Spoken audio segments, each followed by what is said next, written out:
Melihat ini, Linda Suteja berhenti berkeras. Saat itu, Emi melangkah maju, mengambil kursi roda dari Nanako, dan berkata padanya, "Nanako, berikan aku kursi rodanya.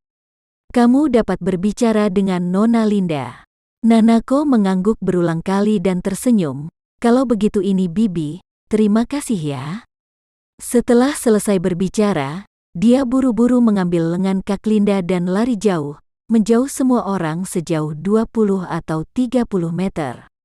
Kemudian dia bertanya dengan penuh semangat, "Apakah Kak Linda melihat Tamarenza baru-baru ini? Bagaimana dia?" "Tamarenza?" Linda Suteja mendengar pertanyaan Nanako, dan kemudian melihat matanya yang besar penuh dengan harapan. Dia tidak bisa menahan perasaannya sedikit pun. Sepertinya perasaan gadis kecil ini terhadap Tamarenza benar-benar dalam di tulangnya. Tapi dia tinggal di Jepang sebagian besar saat ini. Aku benar-benar tidak tahu apa yang harus dia lakukan di masa depan. Segera setelah itu, dia memikirkan dirinya sendiri lagi. Dan mau tidak mau diam-diam menertawakan dirinya sendiri. Aku melindungi dia dengan emosi. Jadi mengapa aku tidak sama? Meskipun Tamarenza dan aku tinggal di kota yang sama, dia telah menikah. Aku biasanya berpikir tidak mudah untuk bertemu dengannya. Memikirkan hal ini, dia benar-benar menghela nafas dan berkata kepada Nanako, "Aku belum benar-benar melihat Tamarenza akhir-akhir ini.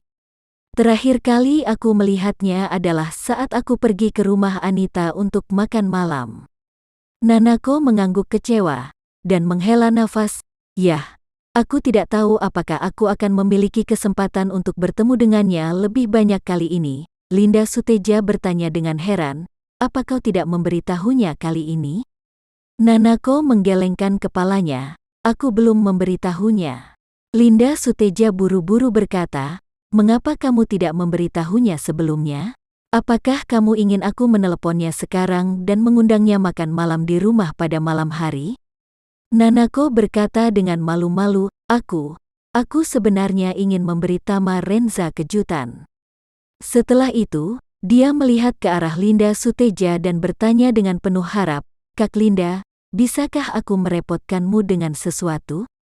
Linda Suteja tersenyum tipis dan bertanya padanya, "Apakah kamu ingin aku menelepon Tamarenza dan mengundangnya untuk makan di rumah tanpa memberitahunya bahwa kamu telah tiba di Jakarta?" "Iya," Nanako berkata dengan semangat, "Kak Linda, bisakah kamu membantuku?" Nyatanya, Linda sendiri, seperti Nanako, sudah lama terpikat pada Tamarenza. Jadi, dalam analisis terakhir, kedua orang itu sebenarnya adalah saingan cinta. Hanya saja Nanako beberapa tahun lebih muda dari Linda, dan dia cantik dan imut. Sekarang dia sangat menantikan Linda Suteja dan matanya bersinar, yang membuat Linda semakin merasa kasihan. Melihatnya jatuh cinta, gadis kecil yang imut ini, Linda Suteja benar-benar tidak tahan untuk menolak, jadi dia berkata tanpa daya, "Yah, karena kamu sangat ingin mengejutkannya, maka aku akan menipunya untuk datang." "Bagus." Nanako sangat bersemangat, dia berkata dengan semangat, "Terima kasih Kak Linda." "Terima kasih banyak." Linda Suteja menggelengkan kepalanya tanpa daya. Dia harus mengakui bahwa gadis kecil Jepang ini begitu genit sehingga dia tidak bisa menahan diri sebagai seorang wanita. Jadi, dia harus mengeluarkan ponselnya dan menelepon Tamarenza. Saat ini, Tamarenza sibuk di kebun sayur rumah kaca di rumah. Tong kompos yang dibuat oleh Alena bertahun-tahun yang lalu hampir membusuk.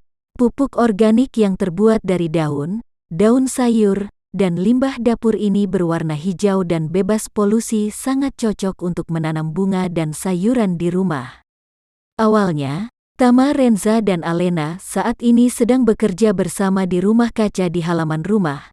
Tetapi sekarang Alena mengambil alih proyek renovasi Houston Group dan sangat sibuk setiap hari. Jadi Tamarenza berinisiatif untuk mengurus semua ini. Saat sibuk memupuk, ponselnya terus bergetar di sakunya. Tamarenza mengeluarkan ponselnya. Melihat bahwa itu adalah panggilan Linda Suteja, dia menyambung dan bertanya, "Linda, apakah kamu ada masalah?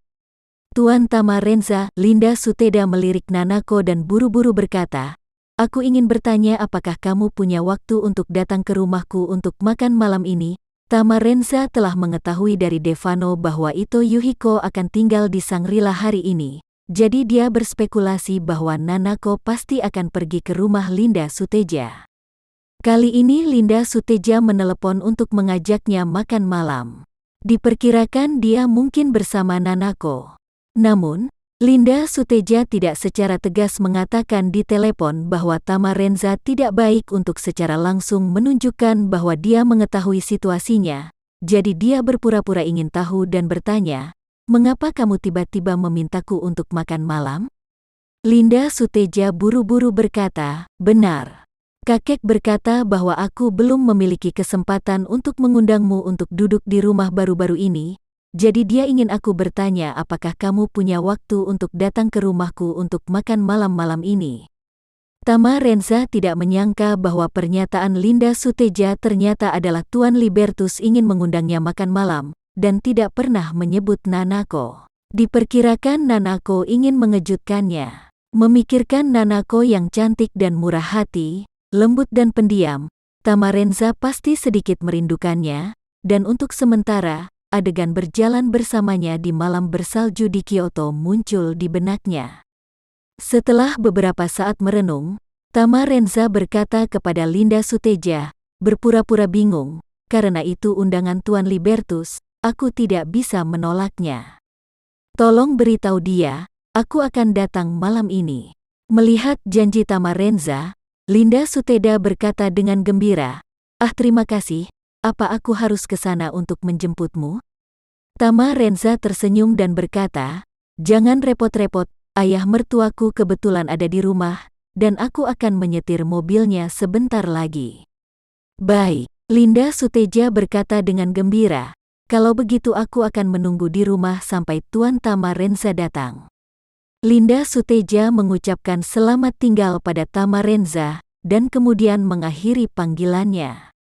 Nanako yang sudah menari dengan penuh semangat, memeluk pinggang Linda Suteja dan berkata dengan gembira, Kak Linda, kamu baik sekali. Linda Suteda tersenyum dan berkata, jangan menggurui dan berterima kasih padaku. Ini adalah pertama kalinya aku berbohong kepada Tuan Tamarenza sejak aku mengenalnya. Saat kamu bertemu dengannya nanti, kamu harus menjelaskan kepadanya mengapa aku berbohong padanya. Nanako berkata sambil tersenyum, kakak, jangan khawatir, aku pasti akan menjelaskannya. Kakak, kamu telah banyak membantuku. Bagaimana aku bisa membiarkan saudara perempuanku membawa kambing hitam untukku? Saat dia berkata, Nanako berkata lagi, ngomong-ngomong, Kak Linda, tolong bantu aku membuat janji dengan Anita ya. Aku memilih Akita untuknya di rumah dan tinggal dengan pengawal yang menyertainya. Linda Suteja tersenyum dan berkata, itu bagus. Kamu tidak tahu betapa dia menyukai Akita yang berikan kepadaku. Selama aku memposting foto pria kecil itu ke lingkaran teman-temannya, dia pasti akan menyukainya dan memberikan komentar. Nanako buru-buru mengingatkan, kalau begitu kau harus memberitahunya untuk merahasiakan Tamarenza sebelum dia datang, dan jangan mengungkapkan informasi tentang kedatanganku ke Jakarta padanya sebelumnya. Linda Suteja mengangguk, jangan khawatir, aku akan memberitahunya. Pada saat ini, Tamarenza melihat bahwa sudah hampir waktunya untuk makan malam.